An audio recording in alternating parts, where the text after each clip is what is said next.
Big tech platforms profit immensely from keeping children addicted.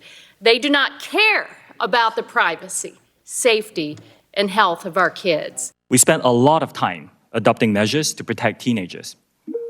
Many of those measures are firsts for the social media industry.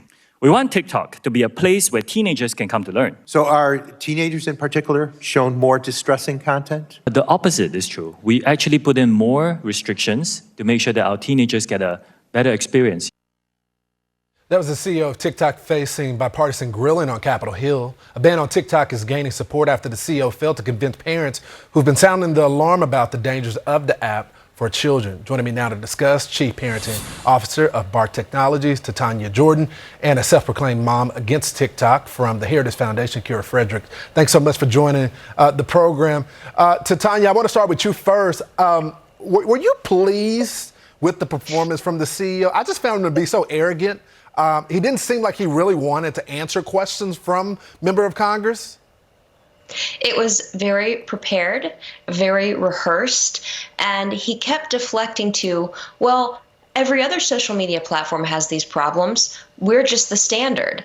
And that's unacceptable. As the platform that has the most children and teens on it, you need to be held to a higher standard. Yeah, Ms. Fredericks, what is the big concern? Because you're a mom. What are moms concerned about when it comes to TikTok?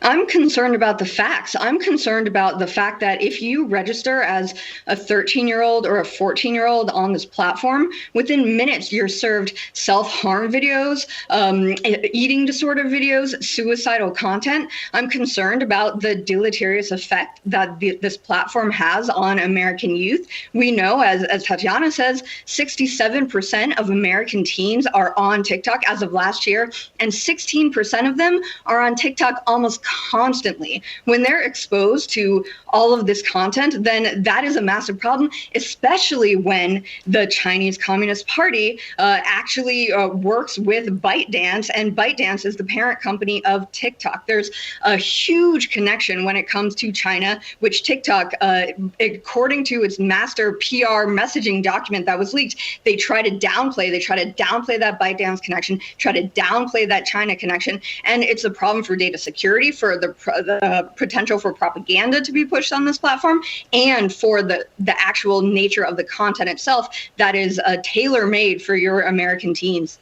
So, Titania, I guess my question is, what is the ask from Congress? Is it to put safeguards like the CCP has done, which we know it's a totally different TikTok that their kids get, or is it to shut the app completely down here in America? What's the ask from moms? For moms, the ask is to let parents actually be able to parent their children if they do want them to have social media. So right now, my 14-year-old son, his account on TikTok is connected to my account through their family pairing offering. The problem is that he can unlink it at any time without my permission.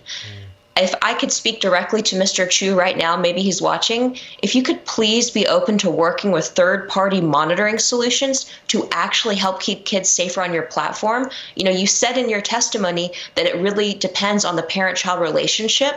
Well, then let us as their parents help to raise responsible digital natives instead of hindering us. So TikTok had this statement, Mrs. Frederick.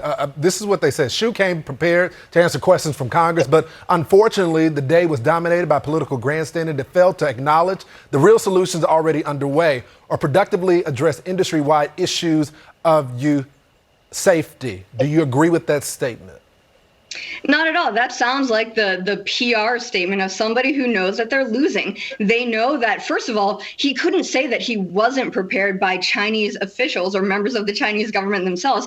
And second of all, they know that he had a bad day. They know that the politicians came prepared. The members of Congress were vastly more prepared than Mr. Chu was himself. And I think they took him to task, and rightly so. China has said, even if there are some sort of a sale, China said it would veto it. And even if they try to actually divest in some way, China has also said that they won't give up the source code. So there's nothing here that is going to make a difference unless it's a full-scale ban from operating within the U.S. environment, because we know that Chinese engineers engineers access American data. They have in the past. TikTok won't admit it until it's proven. And I don't trust them. Not as far as I can throw them. Not for an inch. Yeah, apparently both parties don't either, and we can't get them to agree on anything. So I think that was a bright day for America. Thanks so much for joining the program.